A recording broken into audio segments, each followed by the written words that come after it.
Alpulaar ko wonno mujji rencontre dentalla men hande ko haaldude koye amen au niveau de Matam ko département ko fief mo Macky Sall jeeyi gila fuɗɗi politique ha hande 2008 caggal Allah ala mo rendi haala ka noon heewi ko ɓenni koko min duwnima hen mayiraɓe min vraiment min mbaɗi hen massawu ko jolfo wiyata ko e boniraɓe bagasuji ɓe e kadi ko kewe leydi ndi ko pop eɗen fof eɗen gandi ɗum noon ko hunde nde ganduɗa mette mette ɗe foof ko minen e mabɓe ndendi ɓemin gandi hen ɓemin ganda foof e kala couleur politique mo mbawɗa wadde porté wax degg yalla ko minen e ma ndendi mette ɗe heddi ko noon yimɓe tato yimɓe nayo yimɓe joyo jooɗo tan mbaɗa groupe WhatsApp jaltina photoje Macky Sall Matam nane caggal makko ɓe mbiya ala caggal makko min mbaɗi réunion arde haaldude opinion d' abord e département o e diaspora o fof no fotiri pour yewtidde e mabɓe haaldude e mabɓe wax degg yalla ɓe paama ko woni ala base ko min kaldi Dakar yomin garga min mbaɗa déclaration centre culturel min gari ga noon responsable uji ƴeewi mbi ɓurani ɗumen dal ko wadde vraiment wax degg yalla rencontre départemental pour hollirde Matam ko haalete ko haalaluji réseaux sociaux korto whatsapp uji ɗi eko woodi ko wona gotum ɗum waɗi noon ko kewi ko min mbaɗi ɗum hande yalti boowal natti wonde commentaire haala ka heew rek coow heew rek kono Matam no wayi fof sene hawre hoddude Allah ko Macky Sall jeeyi heddi ko noon doléance uji yimɓe ɓe haajuji jogiiɗi fof omo andi o ari Fouta o arti Fouta ko wona gotol o woni ɗo lewru nde o dartata laamu omo andi caɗele population hande ɓoɗi sikki gure ɗe ngala ɗo courant e département he heewani heddi noon yiɗa ko yo yaaj laawol dande maayo fewne laabi ɗiɗo mo nanga daɗɗo mo ara coronavirus oɗo rafi ene waɗa ɗum reporté ɗum kadi yimɓe ne gandi ɗum noon gande combat makko ko mawni hôpital meɗen régional gonɗo Wourossogui 22 milliards hôpital Matam wadde ɗum réhabilité 4 milliards e goɗɗum aérodrome heddi ko noon sukaɓe ne jiiɗi liggade par ce que wax degg yalla so infrastructure waɗama ha feewi laabi dañama faamide aéroport uji pewnama safari uji pewnama yahata waɗa wawi dawde jippoɗa so lewru maayi keɓa hayso coggu basalle walla coggu soble ɗum kadi ko ɗum jogoto galle wax degg yalla ɗum ko sukaɓe mbaɗi manifesté ko jogui hen droit kono wonno woto wonde helde woto wonde bonnude haalande mawɗo leydi mum ko metti ɗum ko normal waɗi noon min gari min kalde e Matam naɓe hollirde ɓe gonani Matam ɓe yo gandu ko woni e Matam hayso wonɓe beltaki hayso wonɓe jaadani e Macky Sall ɗo kam 93% mo jogino walla ko ɓuuri heewde hen e département he yaade koye Macky Sall te kadi hare certain yimɓe kalata nde minen ndendi combat minen komin Fuutankoɓe min gona juddu jeeri en min mbaɗirani politique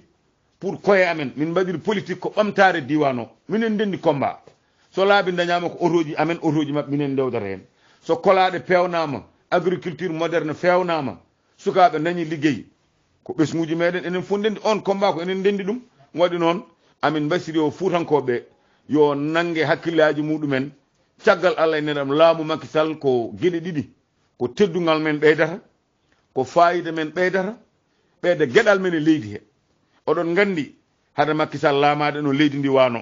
eɗen gandi koye men diine o joguiɗen seeremɓe men teddinama diine o kala mo nangi ɗum ɓamti ɗum tinni ɗum teddini ɗum Allah ɓamtuma teddinma tinnuma te Macky Sall ɗo gandi to fawi seeremɓe to fawi diine o wona galleji mawɗi diine ɗi pop ala hen ɗo teddinani Fuutankoɓe ne kadi ko mawɗum woni hen wonko jii hay so yimɓeɓe fof jiidani won yiiɓe wasata kadi sa yiyani hande jiya janggo jiya ɓaawo janggo walla bande yi walla koddiɗo ma yi heddima ko noon yo yimɓe janni hakkillaji muɗumen no moƴƴi laamu Macky Sall en mbawa kadi accen saɗa neɗɗo a waɗi ɗum élire deuxiéme mandat ene ɗo dañani taw feccere mandat mum accu ha gasna laamu mum anani de mbaɗɗon bilan won haala ne haale won haala jarani wadde communication par ce que gonɗen koye 14 régions 45 département so woni ko fiɓi wadde ene waɗɗi gowari wona ko jari ay binde wona enen tan goni Sénégal naaɓe mu noon mbatten heen hakkillaji men no feewi ɗum tan jinnomi haali haala sukaɓe mbatte men haqqille o faami ɗumen onon en tant que leader wonɓe ɗo henne hol programme jo wonɗon ɓenno sukaɓe nder région ɗum ko programme mawɗo hay sene wiye kam holko jogani sukaɓe région he wona Farba Ngom min kam komi fuutanke neɗɗo mantata hoore mum emploi des jeunes base am politique ɓe gollodiranmi ɓe c'est vrai wona arrondissement Agnam tan woni département Matam walla woni région miɗa andi ɗum très bien kono aɗa andi aussi saɗa waɗa politique lanƴo fof tekkino banggue mum ko politique mbatten kala ko ustata chômage so yaaji faye département e faye région koko ɓeydata teddugal men kono neɗɗo pop ene jogui ɗo waɗata politique ene jogui so tawi kawguel ari ɗo jiɗɗa wiyede ko an hawi sa dañi teddugal nawtudemo toon jingande yiɗande hoorum wona ñande bandu meɗen gandi ɗum et puis département o ko Ngenar e Bosoya min nenam ko Ngenar najo babam ko Bosoya yaajo ndeke guite ɗiɗi pote hoore heddima noon toon Allah waɗi gonni maire population waɗimi choisir arrondissement o commune aji ɗimin liggodirta ɓe mbaɗimi responsable politique ndeke somi dañimi artine commune am pour un bon bilan en tant que maire ko normal somi dañi to politicien ji ɓe liggodiranmi ndendini doole muɗumen mbaɗimi hoore combat muɗumen artirde muɗumen oto neɗɗo feldam ɗum kono kadi somi wawi ɓurtinde ɗon mi rokka goɗɗo ne kadi ala ko bonnata en tout cas emploi des jeunes kam ko waɗa to amen to ko arrondissement au moins ça dépense 2000 et quelque emploi ɓe nana port contrat ji CDI ɓe nana kudd ɓe nana lonage ɓe nana poste koko yaaji ɓe nana IPRES koko yaaji goto hen fof hannde maɓe toon terre suji joguiɓe deppo suji joguiɓe galleji muɗumen ne keewi nan toon ɗum wona saabu haala min walla mboɗo haala politique ko ɓuuri holli woni koye boowal yo neɗɗo yaa cuuɗi amen kadi ƴeewa holko waɗa sa naati Agnam gueɗe ɗiɗi so wat gona gumɗo yitema belani mbasa yiide walla jiiya gumkinoɗa kono yiyat kam ma memi walla yi ala sikki sa bo ɗum ko décision président de la république kadi ko décision ko dialogue ɓe gonno kaldi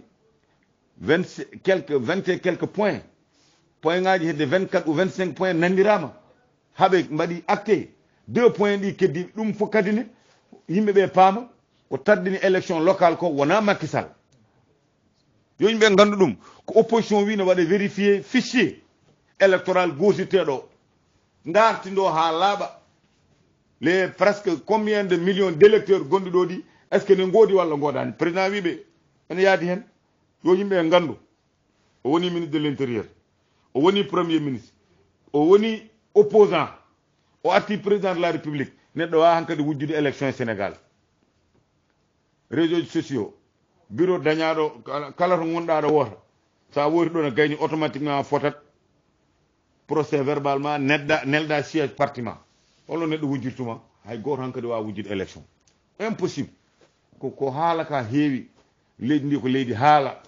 firtoɓe becce e waɗoɓe manipulé e waɗoɓe créé fenande e wonde ɗo encore journaliste yiya ko weeli ɗum walla ko metti ɗum koye liberté de presse wona président lawlaari mo Allah rokki laamu jeeyi police jeeyi gendarmerie jogii nani de armée woni chef suprême des armées ñande fof ne wiyene waɗe sokaani fiyaani an aɗa haɓe combat maɗa personnel an waɗoyi massage uji ma an waɗoyi hunde fof a si duttoɗa mbiyeɗa arnor mbiya leydi ndi en yo huɓɓu e holko dañata hen mayɓe ɓe pittali muɗumen jeehi ɓe holko dañata hen boniraɓe jawdi muɗumen fagginoɓe duuɓinoga temedere gonti wasɓe ngala ko ñaami holko dañata hen haɓe hoorema ɗum woni important mbasa nawde hen leydi ndi ko mbaɗɗa ne laaɓi ma justice haal so laaɓani ma justice haal jarani heñanade weddi ko noon leydi ndi amin mbasiyo yimɓeɓe e fuutankoɓe yo gonde hakkillaji muɗumen kala kalɗo haala leader uji e diwan ene heewi mantudema e heddiɓe leader uji ɗi holko mbasirtaɓe beele ɓe mbawa yaɓɓude jaɓɓal jaɓɓuɗa sukaɓe mbasa aɗa andi politique aussi woni fo e semmi mum mon fo e doole mum mon fo e arsugu mum mon fo ana Allah hokkiri ɗum wonko Allah hokki goɗɗo mi ala ɗum ni sa wi aɗa hannde aɗa ƴeewa e moƴƴi makko mem ma won qualité mo jogii walla won ko waɗi taw mi waɗani ɗum ko aduna way noon minne ɓasata ko Allah wawnimi mbanmi ko on waɗani yimɓe dawani fodde gila aduna diida politique noon min cikkumi saari aɗa waɗa politique ɓuri wonde combat ma ɓurɗo wonde garwanijo ko haɓanede leydi ma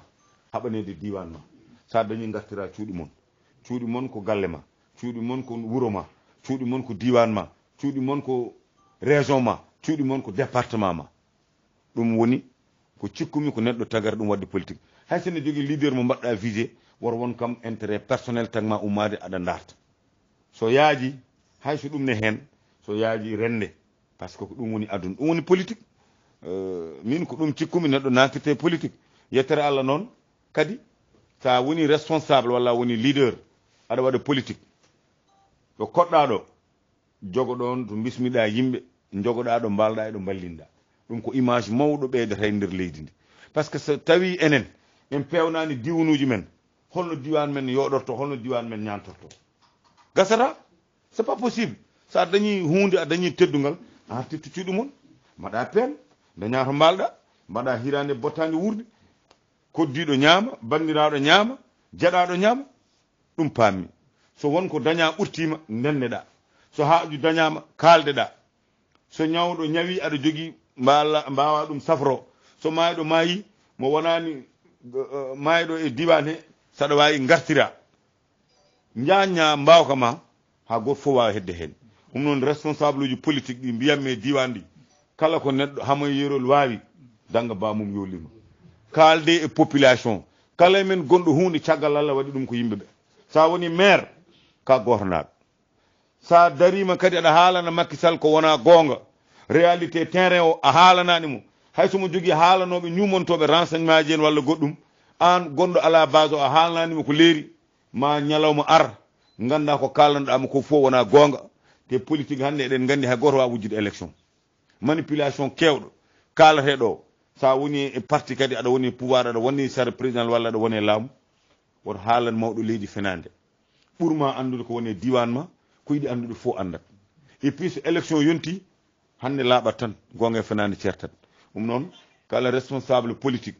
gonɗo e diwan he Matam département région kala to gonɗa saɗa wawi wallu par ce que ko wallude nde ko gasata wonnoɓe ɗo gayni ɗum ɗo ne somin beela somin metta koko ɓennata jeetate koye darol cimtaneɗa noon ko moƴƴi par ce que kadi gurdam e mayde wondi wona politique wona ha bada saɗa selli a ñawat sa ñawɗo a sellat so tawi no hoddira ko juɗɗa balɗe ko foof ñalawma arat a ruttoto e joomen ko mbawɗa hunde ko po ñalawma arat ɗum wonta darol donc yo neɗɗo faam ɗum waɗa ɗum sorale programme mum gurdam e mayde ɗum gondi ɗum ko 1 mbawka kadi e politique walla e laamu ko gasata wona hande ɗen jaara président ji 4 régime ji no foti 60 woni indépendance joni 4 président joguiɗen andi kay laamu Macky Sall juuti ha juuti ɗum jinmi teddugal am ne hen mais ɗo yarata fof ko gasata ɗum ala sikki mo famani ɗum fof noon wode ko funtuma en tout cas ɗum dal jinnomi haalde jarama moƴƴi sabu